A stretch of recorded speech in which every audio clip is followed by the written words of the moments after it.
Hi ಸ್ನೇಹಿತರೆ, ಎಲ್ಲರಿಗೂ ನಮಸ್ಕಾರ. ಇವತ್ತು ಸೆಕೆಂಡ್ ಪಿ.ಯು.ಸಿ ರಿಸಲ್ಟ್ ಅನ್ನೋದು ಬಿಡುಗಡೆ ಮಾಡ್ತಾ ಇದ್ದಾರೆ. ಸೊ ಅದು ಎಷ್ಟು ಗಂಟೆಗೆ ಅಂತಂದ್ರೆ ಮಧ್ಯಾಹ್ನ 12:30 ಗಂಟೆಗೆ ರಿಸಲ್ಟ್ ಅನ್ನೋದು ಬಿಡುಗಡೆ ಮಾಡ್ತಾರೆ. ಸೊ ಎಲ್ಲರೂ ಕೂಡ ಮಧ್ಯಾಹ್ನ 12:30ಕ್ಕೆ ಚೆಕ್ ಮಾಡೋದ್ರಿಂದ ಸ್ವಲ್ಪ ಸರ್ವರ್ ಅನ್ನೋದು ಸ್ವಲ್ಪ ಡೌನ್ ಆಗ್ಬೋದು. ಸೊ ಅದರಿಂದ ಒಂದು 5-10 ನಿಮಿಷಗಳವರೆಗೆ ಒಬ್ಬೊಬ್ಬರಿಗೆ ಲೇಟ್ ಆಗ್ಬಹುದು. ಯಾವುದೇ ಕಾರಣಕ್ಕೂ ಗೊಂದಲಕ್ಕೆ ಈಡಾಗಬೇಡಿ.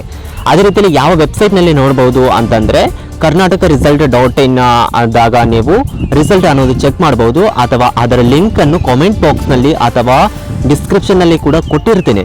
ಸೊ ಅದ್ರ ಮುಖಾಂತರ ಕೂಡ ನೀವು ಈಸಿಯಾಗಿ ನೀವು ಒಂದೇ ಕ್ಲಿಕ್ ಮೂಲಕ ನೀವು ರಿಸಲ್ಟ್ ಅನ್ನೋದು ನೋಡ್ಬೋದು. ಸೊ ಆ ವೆಬ್ಸೈಟ್ನಲ್ಲಿ ಹೋದ ನಂತರ ಅಲ್ಲಿ ನಿಮ್ಮ ರಿಜಿಸ್ಟರ್ ನಂಬರ್ ಮತ್ತು ನಿಮ್ಮ ಕಾಂಬಿನೇಷನ್ ಅನ್ನೋದು ಕೇಳುತ್ತೆ. ಅಂತಂದರೆ ನಿಮ್ಮ ಆರ್ಟ್ಸಾ, ಕಾಮರ್ಸಾ ಅಥವಾ ಸೈನ್ಸಾ ಅಂತ ಕೇಳುತ್ತೆ. ಸೊ ಅದನ್ನು ನೀವು ಸೆಲೆಕ್ಟ್ ಮಾಡಿದ ನಂತರ ಸಬ್ಮಿಟ್ ಮೇಲೆ ಕ್ಲಿಕ್ ಮಾಡಿ. ಸೊ ಸಬ್ಮಿಟ್ ಮೇಲೆ ಕ್ಲಿಕ್ ಮಾಡಿದ ನಂತರ ನಿಮ್ಮ ರಿಸಲ್ಟ್ ಅನ್ನೋದು ಬಿಡುಗಡೆ ಮಾಡ್ತಾರೆ. ಯಾರಿಗೆ ಒಳ್ಳೆ ಮಾರ್ಕ್ಸ್ ಬಂದಿರುತ್ತೋ ಅವರು ಸೆಲೆಬ್ರೇಟ್ ಮಾಡಿ, ಯಾರಿಗೆ ಕಡಿಮೆ ಮಾರ್ಕ್ಸ್ ಬಂದಿರುತ್ತೋ ಸೊ ಅವ್ರು ಏನು ಮಾಡಿ ಅಂತಂದರೆ ಇನ್ನೂ 2 ಸಪ್ಲಿಮೆಂಟ್ರಿ ಎಕ್ಸಾಮ್ಸ್ ಇರ್ತವೆ. ಸೊ ಯಾವುದೇ ಕಾರಣಕ್ಕೂ ಕೂಡ ಭಯ ಪಡುವಂಥ ಅವಶ್ಯಕತೆಯೇ ಇಲ್ಲ. ಸೊ ಎಲ್ಲರಿಗೂ ಕೂಡ ಗುಡ್ ಲಕ್ ಅಂತ ಹೇಳ್ತಾ, ಸೊ ವಿಡಿಯೋ ಇಷ್ಟ ಆದರೆ ಪ್ಲೀಸ್ ಲೈಕ್ ಮಾಡಿ, ಅದೇ ರೀತಿಯಲ್ಲಿ ನಮ್ಮ ಚಾನಲನ್ನು ಸಬ್ಸ್ಕ್ರೈಬ್ ಮಾಡಿ.